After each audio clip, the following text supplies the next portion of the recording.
للمتقين والصلاة والسلام على أشرف الأنبياء والمرسلين سيدنا محمد وعلى آله وصحبه أجمعين أما بعد فأعوذ بالله من الشيطان الرجيم بسم الله الرحمن الرحيم وأتموا الحج والعمرة لله صدق الله العظيم وقال رسول الله صلى الله عليه وسلم الحجاج والعمار وفد الله أو كما قال رسول الله صلى الله عليه وسلم. قابل قدر معزز بزرگوں، نوجوان دوستوں، ہر انسان کی دین کی اور دنیا کی کچھ تمنائیں ہوتی ہیں. دنیا کے اعتبار سے تمنا یہ ہوتی ہے کہ انسان کو دنیا میں سکون اور عیش و عشرت کی زندگی مل جائے. کسی کو اپنے بنگلے بنانے کی تمنا ہوتی ہے تو جب اس کا بنگلہ بن جاتا ہے تو مطمئن ہو جاتا ہے اور بہت خوش ہو جاتا ہے. کسی کے دل میں بچیوں کی شادیوں کی فکریں ہوتی ہیں تو جیسے ہی ان کی بچیوں کی شادیاں ہو جائیں تو وہ بہت خوش ہو جاتے ہیں کہ صاحب اب ہمارا کام ہو گیا ہے. کسی کو اولاد کی تمنا ہوتی ہے، ان کو اولاد ہو جائے تو ان کو خوشی ہو جاتی ہے کہ صاحب ہماری تمنا پوری ہو گئی. نوجوان بچے ہیں تو صاحب لیٹسٹ سے لیٹسٹ موبائل ان کے پاس ہو جائے ان کو بہت خوشی ہوتی ہے کہ صاحب ہمارے پاس اتنے اعلیٰ معیار کا فون ہمارے پاس. اور ہمارے نوجوان بچے تو اس سلسلے میں ایسے پاگل ہیں کہ کمپنی بھی اتنی جلدی نہیں کرتی ہوگی نیا موبائل نکالنے کے لیے، اس سے پہلے یہی بے چین اور بے قرار رہتے ہیں کہ کتنا جلدی نیا موبائل آ جائے اور میں وہ نیا موبائل لے لوں تو میرا اسٹیٹس بڑھ جائے گا. پاگل پن ہے. بڑی سی بڑی گاڑی آ جائے، مہنگی سی مہنگی ان کے پاس سواری آ جائے تو لوگوں کو خوشی ہوتی ہے. تو دنیا کے اعتبار سے ہر ایک کی خوشی کا معیار اور انداز الگ الگ ہوتا ہے. جن کے دلوں میں دین ہے، اللہ رسول سے محبت ہے، ان کو بھی دین کے کاموں سے خوشی ہوتی ہے.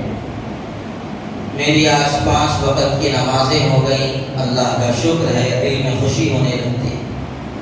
رمضان المبارک کے روزے پورے ہو گئے، دل کے اندر غیر محسوس طریقے پہ خوشی ہوتی ہے کہ اللہ نے فضل فرمایا، میرا ایک بھی روزہ نہیں چھوٹا ہے. تراویح کے اندر قرآن مکمل طور پر سن لیا، لوگوں کو خوشی ہوتی ہے کہ اللہ نے اپنے کرم سے اپنا کلام سننے سنانے کی توفیق عطا فرمائی. اور دین کے اندر بھی بعض تمنائیں وہ ہیں جو بڑی آرزوؤں، مدتوں اور تمناؤں کے بعد پوری ہوتی ہیں. ان میں سے ایک تمنا اللہ کے گھر کا دیدار ہے.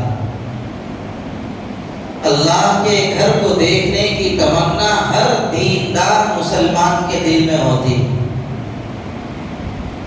اور جب بندہ اللہ کے گھر کو دیکھ لیتا ہے تو وہ بڑے سے بڑا سنگ دل کیوں نہ ہو، پتھر سے زیادہ سخت اس کا سینہ کیوں نہ ہو، دل کیوں نہ ہو، جب بیت اللہ پر نظر پڑتی ہے تو خود بخود اس کا دل نرم پڑ جاتا ہے، آنکھوں سے آنسو جاری ہو جاتے ہیں، اس کے دل کی دنیا بدل جاتی ہے. اس کے سامنے دنیا اور دنیا کی چیزوں کی کوئی حیثیت نہیں رہتی. جب انسان کی نظر اللہ کے گھر پہ پڑتی ہے تو اس کو خود بخود اس کے گناہ یاد آنے لگتے ہیں اور اللہ کا اس پر ہونے والا فضل یاد آنے لگتا ہے کہ اللہ نے میرے جیسی گنہگار آنکھوں کو اپنا پاکیزہ در دکھا دیا ہے. اس موقع پر ہم یہ بات آپ سے اس لیے عرض کر رہے ہیں کہ اب حاجیوں کے فارم بھرنے کی تاریخ قریب آنے والی.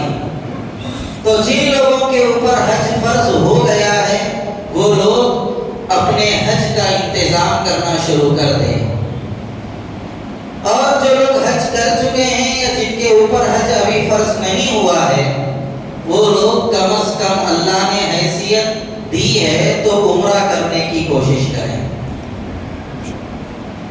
حج اور عمرہ کرنا یہ اللہ کے محبوب ہونے کی علامت ہے۔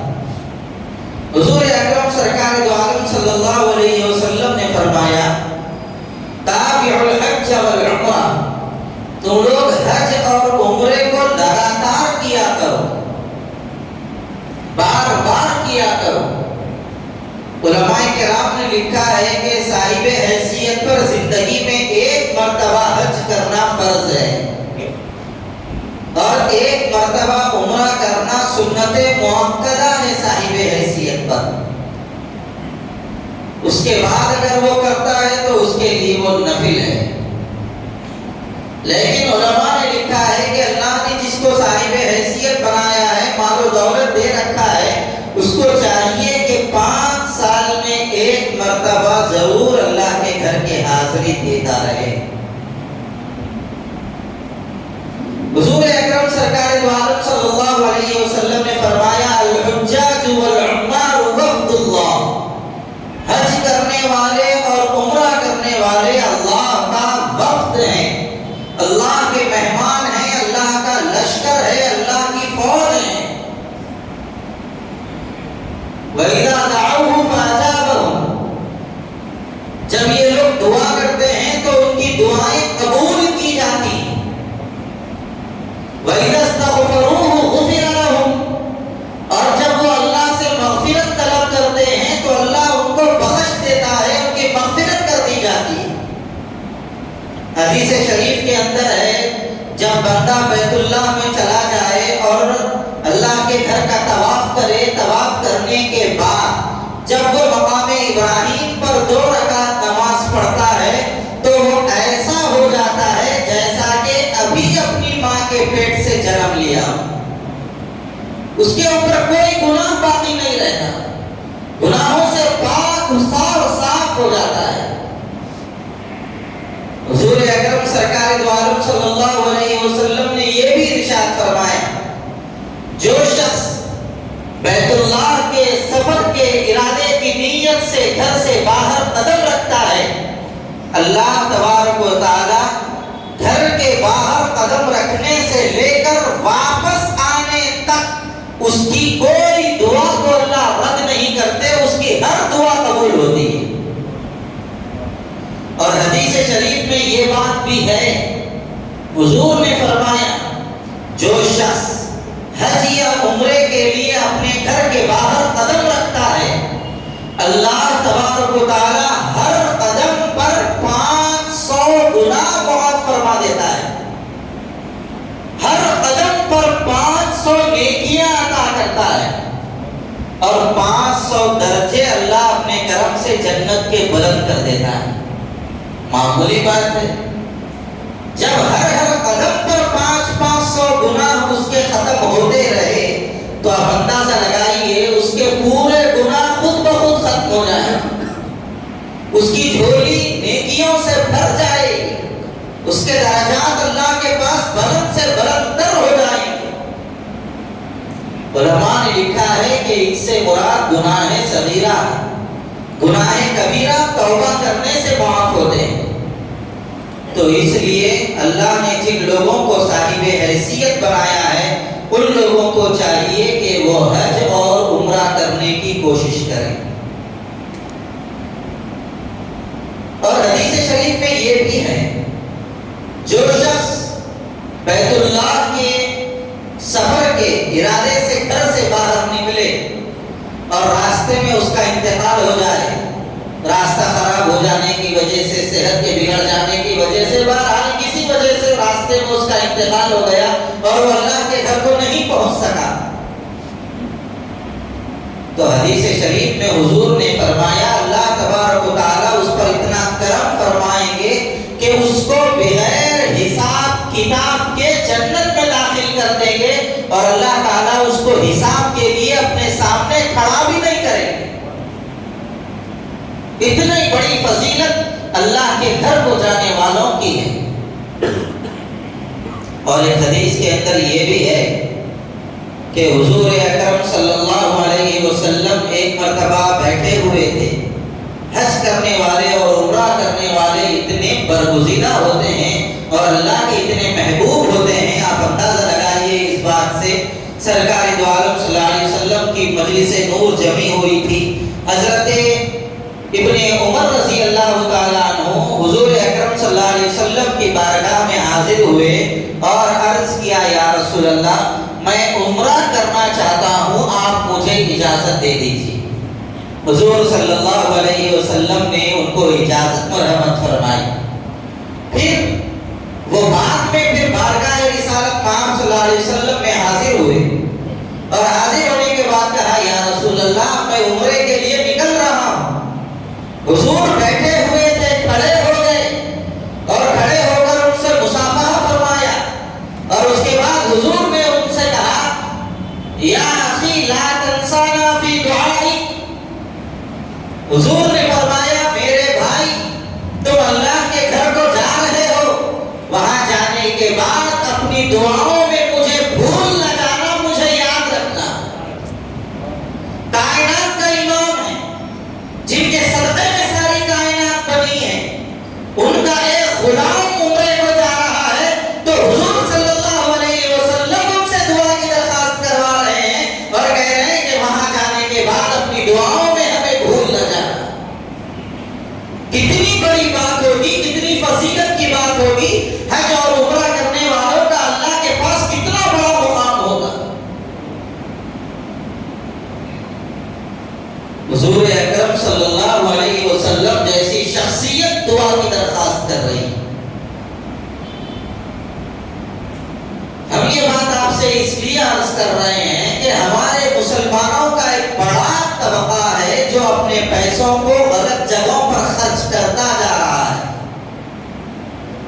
ادھر ادھر فضولیات میں، لغویات میں لاکھوں روپے خرچ کر رہے ہیں۔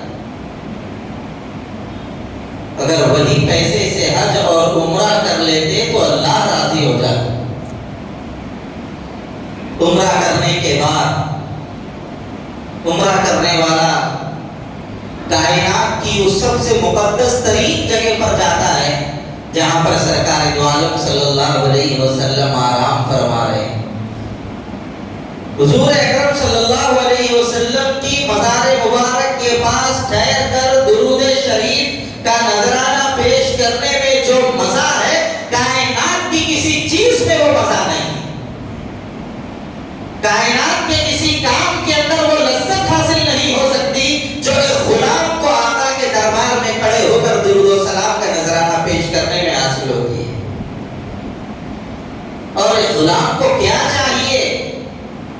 اللہ نے کرم کر کے اس کو اپنے آقا کے در پر بلا لیا ہے، اس سے بڑی بات اور اس سے فضل کی بات اور کیا ہو سکتی ہے؟ اللہ ہر ایک کو اپنے گھر پہ آنے کی توفیق نہیں دیتا۔ اللہ کو جس سے محبت ہوتی ہے اسی کو اپنے گھر بلاتا ہے۔ جسے چاہا در پہ بلا لیا، جسے چاہا اپنا بنا لیا، یہ بڑے کرم کے ہیں فیصلے، یہ بڑے نصیب کی بات ہے۔ اللہ ہر ایک کو توفیق نہیں دیتا۔ مال رکھا ہوا ہے، کاروبار کرنا سوچ رہے ہیں، کاروبار سمجھ میں نہیں آ رہا، پارٹنر صحیح نہیں مل رہا، اسپارٹ صحیح نہیں مل رہا، یہی چکروں میں ہے، کئی سال سے مال پڑا ہوا ہے، زکات پہ زکات پڑ رہی ہے، نہ زکات دے رہا ہے، نہ اللہ کے گھر کو جا رہا ہے، نہ دینے والوں کا دے رہا ہے، مال کو جمع کر کے رکھا ہوا ہے۔ یاد رکھنا چاہیے آج یہ مال ہمارے پاس ہے، موت کب آ جائے، کب یہ دوسروں کے حوالے ہو جائے کوئی پتہ نہیں۔ اس سے پہلے بہتر یہی ہے کہ اس کو اچھے سے اچھے کام میں خرچ کر لیا جائے۔ بہرحال اب ربیع الاول کا مہینہ شروع ہو چکا ہے۔ ربیع الاول کے مہینے میں بھی مسلمانوں کا ایک بڑا طبقہ بہت زیادہ خرافات میں اور فضولیات میں اپنے پیسوں کو لگا دیتا ہے۔ دیکھیے میں کسی مسلک کی بات نہیں کر رہا، لیکن اللہ کو گواہ رکھ کر، دل پر ہاتھ رکھ کر اور اللہ کے گھر میں بیٹھ کر بولیے، یہ پریرے لگانے سے کیا فائدہ ہونے